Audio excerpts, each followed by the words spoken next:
There is competing fire damage in Colorado, and that means families are waiting years to rebuild. How many times I say, I just want to go home, I just want to go home.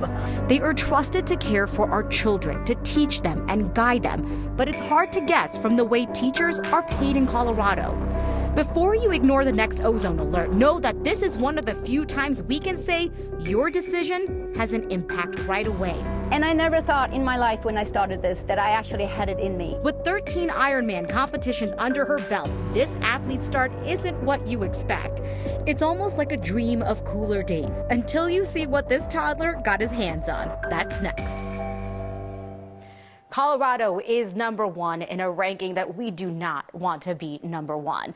There's a new report from the Economic Policy Institute that shows Colorado has the largest pay gap in the country between teachers and other college-educated workers.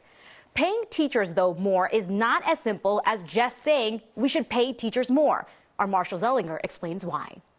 Inside the classroom is where futures are made. Students deciding what they want to be when they grow up, like maybe becoming a teacher. That is, if they want to make on average 1/3 fewer dollars than other careers. Making 1/3 less pay, that's a humongous amount of money over somebody's career. Sylvia Allegretto is a research associate with the Economic Policy Institute, which just published her report showing Colorado is #1 in pay disparity for teachers compared to other professions. In 1996, teachers earned, on average, 94 cents on the dollar compared to college graduates in other professions. Now, teachers earn 76 cents on the dollar. After all, teachers have the future of the Colorado workforce in front of them every day. It's an opportunity cost. If you decide to work in a different profession and not become a teacher, that's what we're talking about here. I really appreciate the statistics, even though it's so depressing to look at this number. Ginny Huang is the director of the School of Teacher Education at UNC, which churns out the highest number of soon-to-be teachers in the state. And many of them know the stress already, and many of them know the low pay already, and they still come. But I think we have lost tons of potential students who would otherwise want to become teachers. I can give you lots of good reasons to be a teacher. That is the profession upon which all others are built. Colleen O'Neill handles educator talent with Colorado's Department of Education.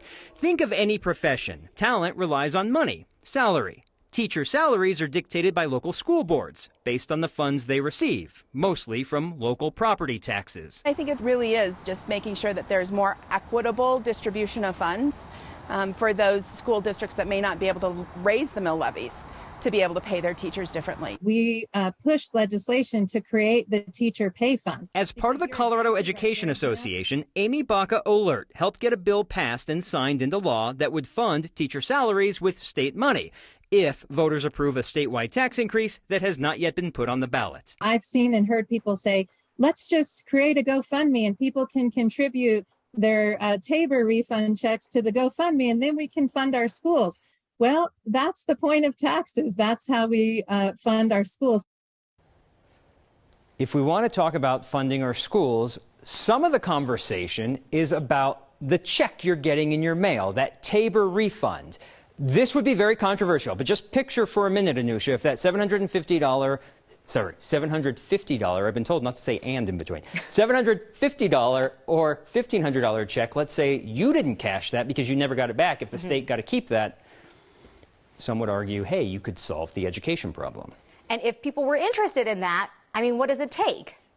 For the state to do away with Tabor, it would take a vote of the people. First, it would have to get on the ballot. You would have a lot of debate about whether or not it's right for the state to give that money back or for the state to keep it. And if the state kept it, would they use it the way they promised? That would be the controversy. Okay, let's say people bought into it. Would the state use it the way they're supposed to? That's where I come in 5 years from now and say, you're not using it the way you were. Anyway. Yeah.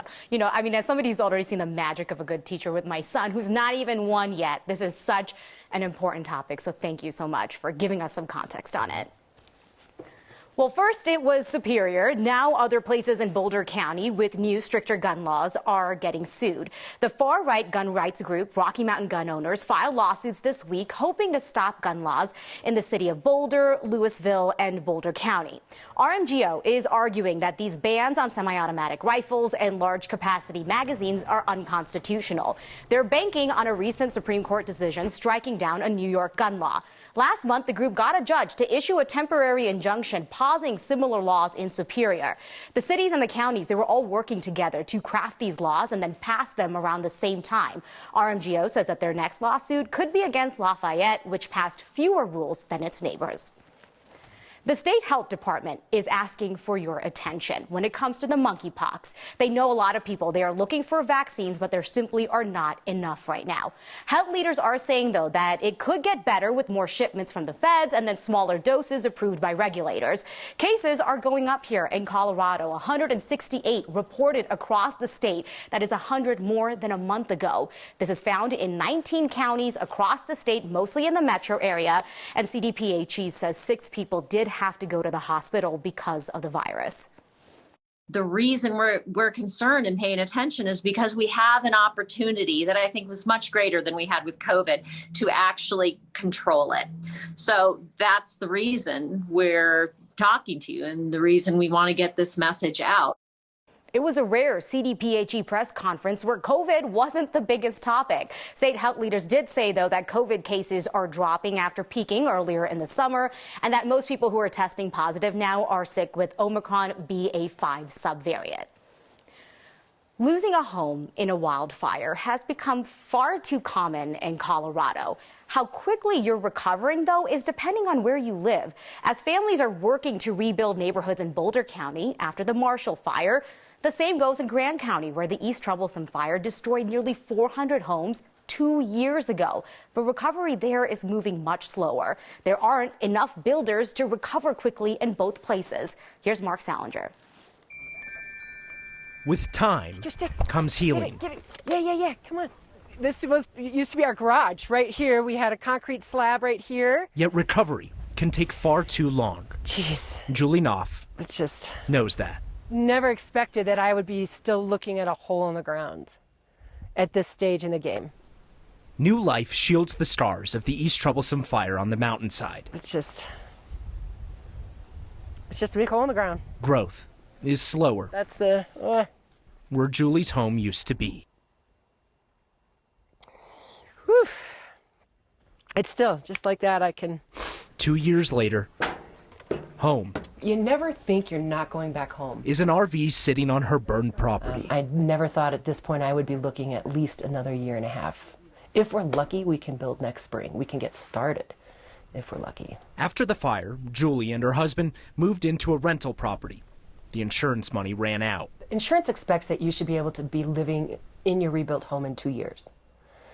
I mean, there's absolutely no way that we can make that deadline. The East Troublesome Fire destroyed 366 homes in October of 2020.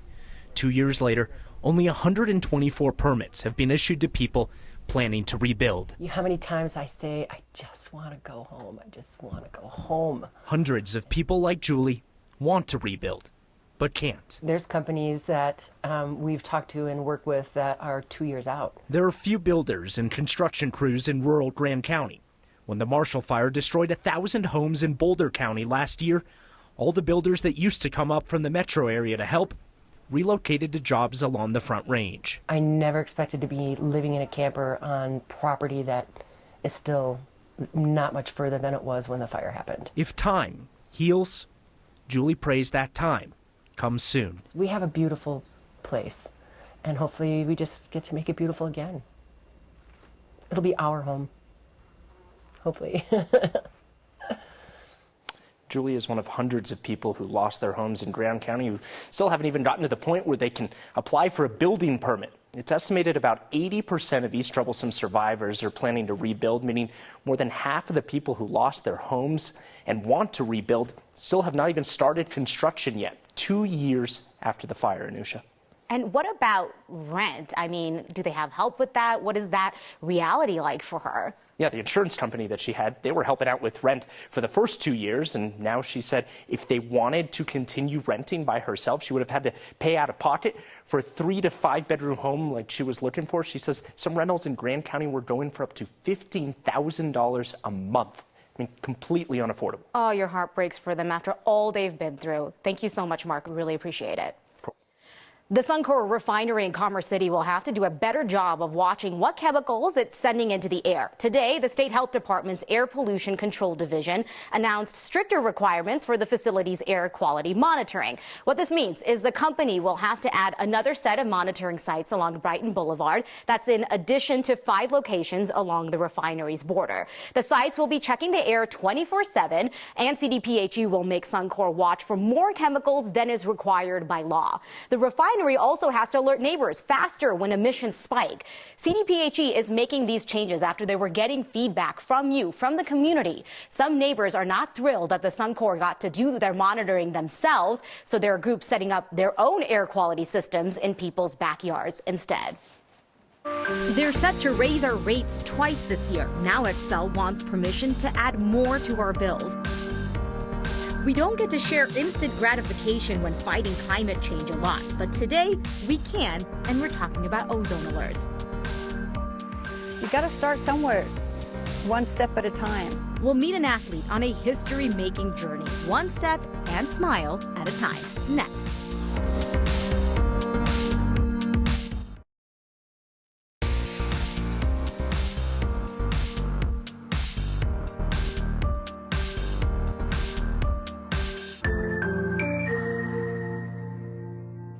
For the third time, Xcel wants regulators to raise rates this year. The company is already charging customers more to pay for pricey gas during a bad storm last year and upgrades to the electric system. Now, they're asking regulators to let them charge customers more for future work. Xcel wants to raise more than $188 million to pay for maintenance and then other work to replace pipes so that they're leaking less planet-warming emissions. If Colorado's Public Utilities Commission approves, we could see those costs start to show up on our bills in November. The company says the average residential customer will be paying $4.16 more a month. Natural gas bills would go up by $1.83 in 2023 and then $2.15 in November of 2024. That is on top of the rate increase a judge approved so that Xcel can pay itself back for expensive natural gas during a cold snap last February and then another hike to electric bills. This is turning into a classic summer view in Denver, just our gorgeous skyline with some haze. Meteorologist Chris Bianchi says that we're breathing in a bit of wildfire smoke from Idaho today, plus our usually locally sourced pollution. Today's haze is coming with the 36th ozone alert of the year. It means the air quality was so bad, you needed to rethink being outside. But if we're extra environmentally conscious once in a while, what kind of impact does it really have? Well, it turns out in this situation, it's a lot more than you might think. It's a pretty short memory particulate. You choose not to drive your car or say, I'm going to mow the lawn with my gas mower at a later time or things of that nature, then you're going to be putting fewer of those particulates into the air. So this is one of those environmental moments where there is an immediate impact. So when we talk about mitigation efforts for climate change, we're talking about something that's going to take a lot longer to take effect. But when you're talking about those particulates going into the air, if you're not putting them into the air, you are going to reduce that on the shorter term, which is going to be helpful. The State Health Department said that long term, there's also helping people with breathing problems, protecting plants or ecosystems. But the first thing that came to our minds, though, was at the height of COVID, right? We were at home, we were not driving, the emissions dropped. But in all of that time, it wasn't enough to put a big dent in climate problems. So how will telling people 36 times in a year to be more environmentally friendly actually move the needle? Well, the state says this is a cumulative effect because they've been putting these alerts out and they will continue to do that for years on end, which is way longer than the shutdown. Can limit, one exceedance of ozone per year. That's headed in the right direction towards having less days next year that are potentially hazardous to public health. The state says overall ozone trends are going in the right direction and that everyone's individual decisions do add up and they do help, and it's fairly quickly since these alerts are lasting 24 to 36 hours depending on weather, and they are really hoping that they're reaching everyone here, individual people, families, as well as businesses. Well, Well, right now we have another live look outside, and it is another hazy look over downtown Denver, where we're at 86 degrees. We have winds coming in from the northeast at around 17 miles per hour. And temperatures are pretty warm or seasonal throughout the rest of the afternoon. These are temperatures where we're supposed to be this time of year, mid to upper 80s. You can see those lower 80s a little bit further south.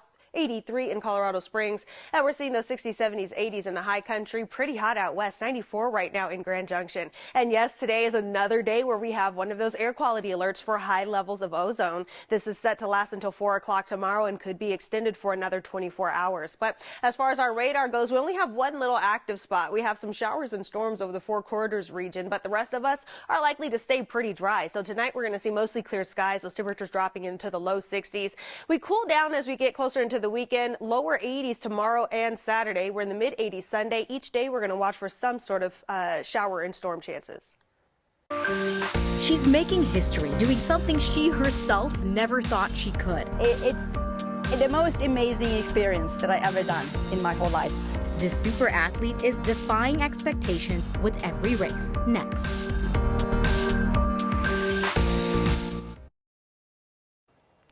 "20 years ago, she had never ran, swam, biked competitively.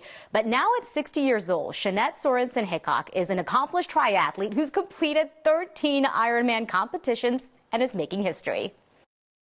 And I never thought in my life when I started this that I actually had it in me. Oh my God, look at that smile on your face.